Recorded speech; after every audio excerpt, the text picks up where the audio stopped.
दोस्तों स्वागत है आपके अपने चैनल लर्निंग प्लेटफॉर्म में। दोस्तों आज हम लोग इस वीडियो में बहुविकल्पी प्रश्नों को सॉल्व करना सीखेंगे। दोस्तों इस तरह के प्रश्न परीक्षा में अक्सर पूछे जाते हैं, तो आइए आज हम लोग इस वीडियो में इसी तरह के प्रश्नों को सॉल्व करना सीखते हैं।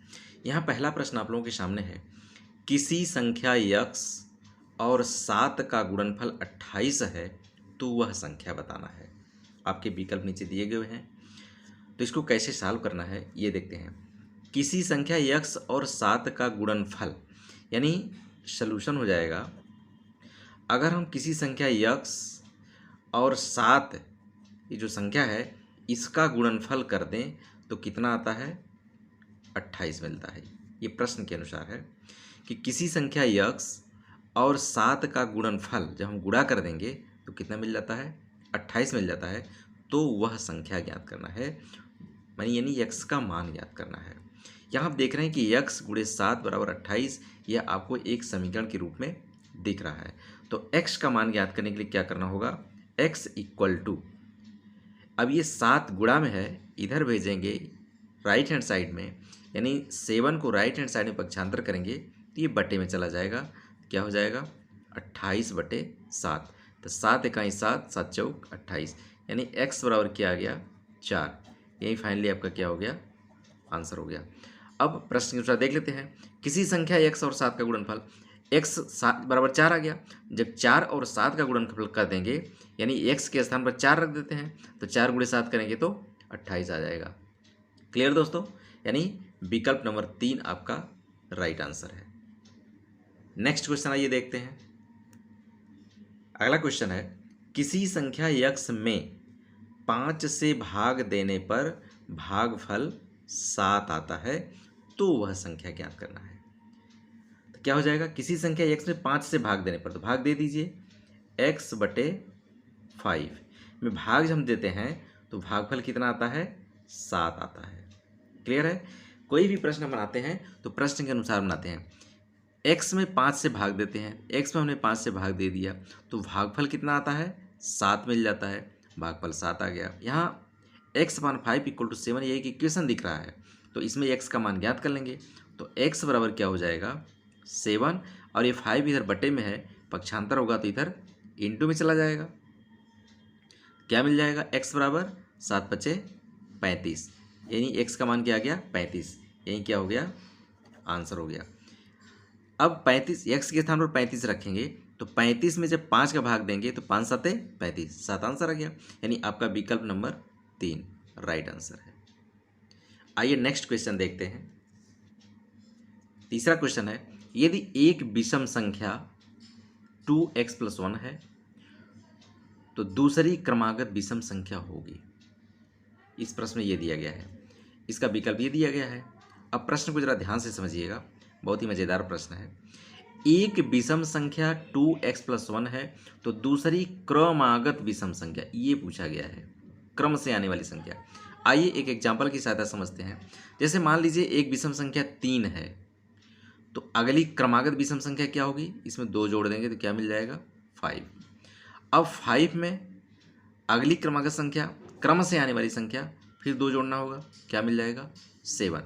अगर एक विषम संख्या आपको मालूम है तो उसमें अगर हम 2 जोड़ देते हैं तो अगली क्रमागत विषम संख्या मालूम हो जाएगी। तो यहाँ इस प्रश्न में क्या है, एक विषम संख्या 2x + 1 है, यानी 2x + 1 पहली विषम संख्या है, तो अगली क्रमागत विषम संख्या मालूम करने के लिए क्या करना होगा, 2 जोड़ना होगा। तो क्या मिल जाएगा, 2x + 3। यही आंसर हो गया, जो आपका विकल्प नंबर 2 मैच कर रहा है। यानी ये अगली क्रमागत विषम संख्या 2x + 3 होगी। आई होप दोस्तों कि ये तीनों प्रश्न आप लोग अच्छी तरह समझ गए होंगे। आइए एक थोड़ा डिस्क्रिप्टिव प्रश्न आप लोगों को समझाते हैं। एक कक्षा में 45 विद्यार्थी हैं। यदि छात्रों की संख्या छात्राओं की 2/3 हो तो छात्राओं की संख्या बताइए। यहाँ आपसे छात्राओं की संख्या पूछ रहा है, क्या होगी, और छात्रों की संख्या छात्राओं की 2/3 है। यदि छात्राओं की संख्या मालूम हो जाए, अगर छात्राओं की संख्या का हम 2/3 करते हैं तो छात्रों की संख्या मालूम हो जाएगी, क्योंकि ये कह रहा है यदि छात्रों की संख्या छात्राओं की संख्या की 2/3 हो। तो छात्राओं की संख्या ज्ञात कीजिए। अब यहाँ छात्राओं की संख्या भी नहीं पता है तो गणित में हम क्या करते हैं, मान कर चलते हैं। सलूशन आपका हो जाएगा, मान लिया, या लिखेंगे इस प्रश्न में, मान लिया छात्राओं की संख्या x है। जो चीज़ नहीं मालूम है उसको हम मान लेते हैं। अब छात्राओं की संख्या हमने x मान लिया है तो छात्रों की संख्या क्या हो जाएगी, छात्रों की संख्या है छात्राओं की 2/3। जितनी संख्या छात्राओं की है उसका हम 2/3 ज्ञात कर लेते हैं तो छात्रों की संख्या मालूम हो जाएगी।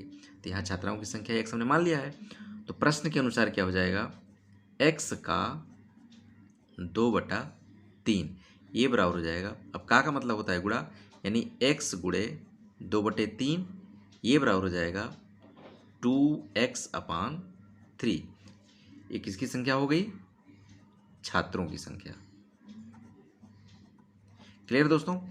अब प्रश्न क्या करा है कि कक्षा में कुल 45 विद्यार्थी हैं, यानी छात्र और छात्राओं की संख्या को हम जोड़ देंगे तो कितना आता है, 45 आता है। हमने छात्राओं की संख्या को x मान रखा है तो x ले लीजिए। प्रश्न के अनुसार क्या हो जाएगा, छात्रों की संख्या प्लस छात्राओं की संख्या बराबर क्या हो जाएगा, 45। ये प्रश्न में दिया गया है। तो छात्रों की संख्या कितनी आ गई, 2x/3 प्लस छात्राओं की संख्या, छात्राओं की संख्या हमने x माना हुआ है तो ये छात्राओं की संख्या हो गई, बराबर हो गया 45। क्लियर दोस्तों यहाँ तक। चलिए आगे बढ़ते हैं। अब यहाँ आप देख रहे हैं कि 2x/3 प्लस x = 45, ये आपको एक इक्वेशन दिख रहा है। अब इसको सॉल्व करके हमको x का मान ज्ञात कर लेना है। ये भिन्न के रूप में है, ये भिन्न के रूप में नहीं है तो इसका हम हर एक मान लेते हैं। अब क्या करेंगे, इसको जोड़ लेंगे तो तिरे गुणा कर लीजिए। तो इसका जब इसमें करेंगे तो हो जाएगा 2x प्लस 3x/3 हो जाएगा = 45। अब ये बराबर हो जाएगा 3 2 5x, जोड़ लीजिए, बराबर हो गया 45। अब ये 3 बटे में है, इधर हम भेजेंगे तो क्या हो जाएगा, इंटू में चला जाएगा। तो x बराबर क्या हो जाएगा, x = 45 × 3। अब ये 5 × x, यहाँ 5 × x है तो 5 को जब हम इधर पक्षांतर करेंगे राइट हैंड साइड में तो ये बटे में चला आएगा। अब इसको सॉल्व कर लीजिए तो 5 × 5, 5 × 9 45 और 9 × 3 27, गुणा कर देंगे तो 9 × 3 27। तो x का मान क्या आ गया, 27। यानी हमने क्या माना था, छात्राओं की संख्या, यहाँ हमने मान लिया था, ये मान लिया छात्राओं की संख्या x है और x का मान कितना आ गया, 27 आ गया। यानी 27 क्या है, छात्राएं हैं, 27 छात्राएं हैं। तो छात्रों की संख्या क्या होगी, छात्रों की संख्या छात्राओं की 2/3 है, प्रश्न में दिया गया है। यहाँ देख लीजिए, छात्रों की संख्या छात्राओं की 2/3 है। अगर हम छात्राओं की संख्या का 2/3 ज्ञात कर लेते हैं तो छात्रों की संख्या मालूम हो जाएगी। तब यहाँ क्या करेंगे, इसका 2/3 कर लेते हैं, यानी 27 का 2/3 बराबर क्या हो जाएगा, छात्रों की संख्या, छात्रों की संख्या। अब हो जाएगा 27 का मतलब होता है गुणा 2/3, सॉल्व कर लीजिए। 3 × 3, 3 × 9 27, तो 9 दूनी 18, ये हो गया छात्रों की संख्या। क्लियर है। अब छात्रों और छात्राओं की संख्या जोड़ लेते हैं। यहाँ छात्राएं कितनी हैं, 27 है और छात्र कितने हैं, 18 हैं। इसको अगर जोड़ेंगे तो कितना आना चाहिए, 45 आना चाहिए। जोड़ लीजिए, 27 + 18, 8 7 15 की 5 हाथ से लगा 1 2 1 3 1 4, आंसर आ गया। क्लियर दोस्तों, यही इसका हो गया आंसर। यानी 27 छात्राएं हो गई और 18 छात्र हो गए। आपसे क्या पूछा गया था, छात्राओं की संख्या, तो छात्राओं की संख्या कितनी हो गई, 27। आई होप दोस्तों कि ये वीडियो आप लोगों को जरूर पसंद आया होगा। दोस्तों अगर वीडियो पसंद आया है तो हमारे वीडियो को लाइक शेयर और सब्सक्राइब कीजिए। और हाँ दोस्तों, इसी तरह के मददफुल वीडियो पाने के लिए हमारे चैनल को सब्सक्राइब कर लीजिए। पुनः मिलते हैं अगले वीडियो में एक नए टॉपिक के साथ। तब तक के लिए आप लोगों का बहुत बहुत धन्यवाद।